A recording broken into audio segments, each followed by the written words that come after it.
So, having given you some tips generally about problem solving or word problem solving, let me give you something specific to related rates problems. Well, first of all, let me identify what is a related rates problem. How do you even know that you're dealing with one?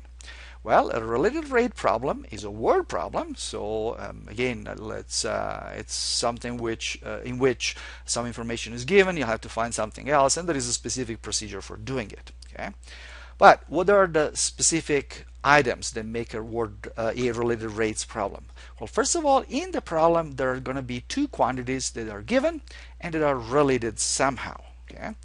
Then the rate of change of one quantity and some other information will be given to you, and the rate of change of the other quantity is required. Okay.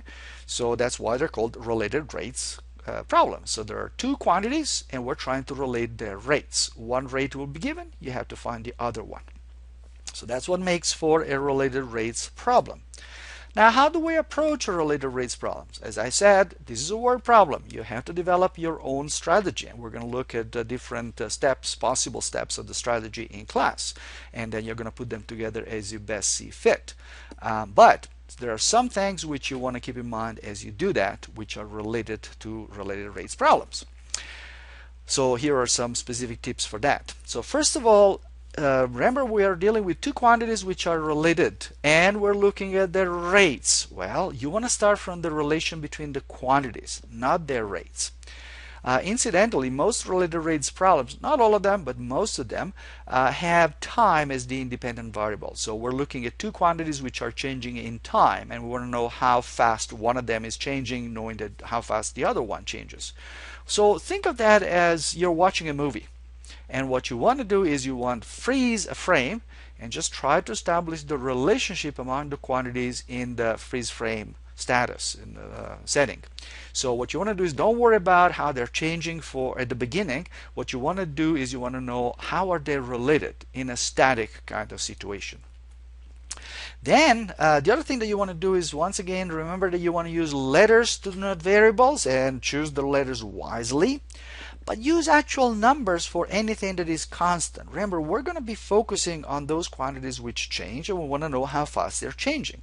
Well, if some of those quantities are not changing, don't use a variable for them. Don't waste a letter for them. Just use the number, put it in, and make your life a little bit easier. Then, at some point, of course, in order to find out the rate of change, we'll have to compute the derivatives. And what this, because the variable, the independent variable in almost every problem is time, and if it's not time, it's something else that will also be implicit, then we're going to have to differentiate implicitly. Remember, not long ago you looked at how to compute or how to figure out slopes, rates of changes using implicit differentiation or using partial derivatives. Feel free to use either method that you want, whichever you prefer, but remember, it's going to have to be done implicitly. As you do that, however, remember you're going to be dealing also with some quantities which are constant. Well, that is also something that can help you, because of course the derivative of a constant is going to be zero. Talking about an additive constant, of course, not a coefficient. But sometimes I've seen that become a problem for students, because sometimes they forget that those constants have a derivative of zero, and they end up making all kinds of complicated steps in their problem solving procedure. Steps that again become complicated because one assumes that a certain quantity is variable when in fact it is constant. So keep those things in mind, apply them, and you'll see that you'll become a pretty good problem solver.